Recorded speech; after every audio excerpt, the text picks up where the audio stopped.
सध्याची दृश्य आपण पुण्यातली पाहतोय। पुण्यातल्या पूजा खेडकरच्या घरी पोलीस दाखल झालेले आहेत। तर पूजा खेडकर या प्रकरणामध्ये आता पोलीस अधिकचा तपास करत आहे।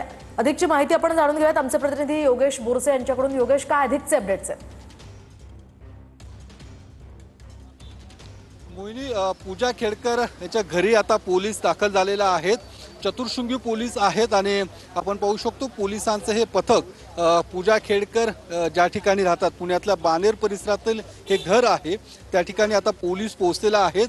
कालच या घराच्या बाहेर पोलिसांनी नोटीस देखील बजावली होती, कारण नवी मुंबईतल्या रबाळेमध्ये जो काही अपघात झाला होता, ज्या अपघातात पूजा खेडकर आणि त्याचे जे वडील आहेत दिलीप खेडकर, मनोरमा खेडकर यांची ती गाडी होती, त्या गाडीचा अपघात झाल्यानंतर त्या ठिकाणी असणाऱ्या ट्रकच्या हेल्परचं अपहरण करून याच पूजा खेडकर यांच्या निवासस्थानी त्या हेल्परला आणलं गेलं होतं आणि त्यानंतर या ठिकाणी त्याला मारहाण देखील करण्यात आल्याचा आरोप पोलिसांकडून केला जातोय आणि त्यानंतर या अपहरणकर्त्याचं अपहरण सोडून देण्यात आलेलं आहे। मात्र दिलीप खेडकर आणि मनोरमा खेडकर यांना आपण पाहू शकतो पोलीस आतमध्ये आता घुसलेले आहेत।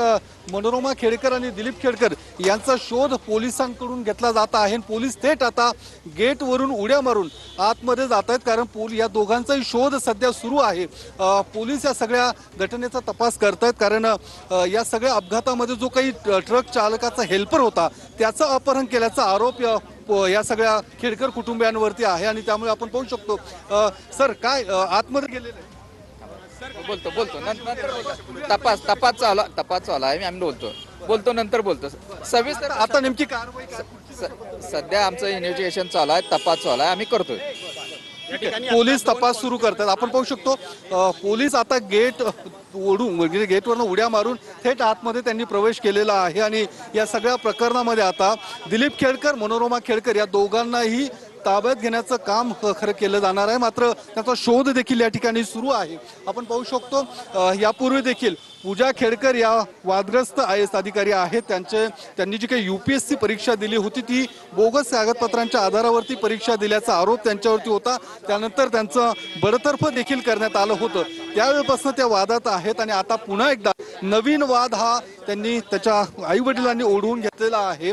जो रबाळे या ठिकाणी जो अपघात झाला होता त्या अपघातातल्या ट्रक चालकाचा जो हेल्पर होता त्याचं अपहरण केलं होतं, त्यानंतर या ठिकाणी येऊन त्याला मारहाण केली होती, त्याला दमदाटी करण्याचा प्रयत्न केला आणि या सगळ्या प्रकरणाचा तपास नवी मुंबई पोलिसांकडून केला जात होता। त्यानंतर चतुर्शृंगी पोलीस स्टेशनमध्ये मनोरमा खेडकर, दिलीप खेडकर यांच्यावर गुन्हा देखील आता दाखल करण्यात आलेला आहे आणि त्यानंतर याच बंगल्यावरती या ठिकाणी भिंतीवरती नोटीस देखील बजावण्यात आली होती। मात्र खेडकर कुटुंबियांकडून ती नोटीस देखील फाडण्यात आलेली आहे आणि त्यानंतर आपण पाहू शकतो पोलीस आता थेट या घराच्या ठिकाणी पोहोचलेला आहेत आणि थेट घराच्या आतमध्ये देखील गेलेला आहेत आणि या सगळ्या कुटुंबियाचा शोध पोलिसांकडून घेतला जात आहे। पोलीस देखील आक्रमक पद्धतीने ही सगळी कारवाई करताना पाहायला मिळतात।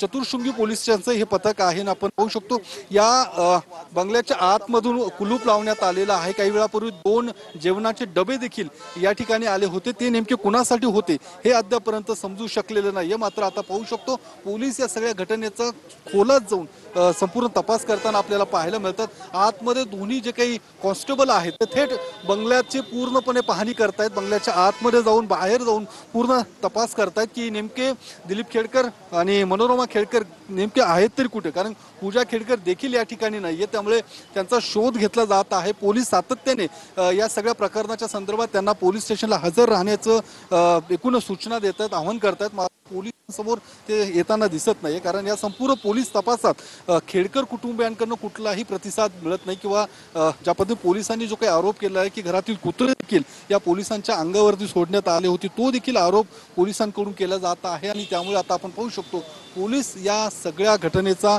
तपास करताना पाहायला मिळतात आणि आता नेमकं काय या सगळ्या तपासातनं दिलीप खेडकर, मनोरमा खेडकर आणि पूजा खेडकर हे पोलिसांच्या हाती लागणार का हे पाहणं महत्त्वाचं असणार आहे। मात्र पोलिसांकडून चतुर्शृंगी पोलीस त्यासोबत नवी मुंबई पोलीस या दोघांकडून हा संपूर्ण तपास या ठिकाणी सुरू आहे। आपण पाहू शकतो पोलीस थेट आतमध्ये गेलेला आहेत आणि या सगळ्या प्रकरणाचा तपास करताना पाहायला मिळतात। एकूण ज्या पद्धतीने पोलिसांनी जो काही व्हिडिओ सुद्धा पुढे आणलेला होता ज्यामध्ये ती नोटीस फाडलेली आहे आणि आता या सगळ्या प्रकरणानंतर पोलीस या दोघांवरती नेमकी काय कारवाई करणार ते देखील बघणं महत्त्वाचं असणार आहे। मात्र आपण पाहू शकतो पोलीस आतमधल्या कर्मचाऱ्यांशी संवाद साधतायत की काय नेमकं या सगळ्या तपासात काही निष्पन्न झालंय का ते देखील बघितलं जात आहे। मात्र आपण पाहू शकतो अद्यापपर्यंत कोणीही आढळून आलेलं नाहीये। मात्र त्यांची जी काही इतर वाहनं आहेत ती देखील अगदी गेटच्या नक्कीच आतमध्ये योगेश या संदर्भातले अपडेट्स घेत राहणार आहोत। तुर्तास धन्यवाद दिलेल्या या सविस्तर माहितीसाठी।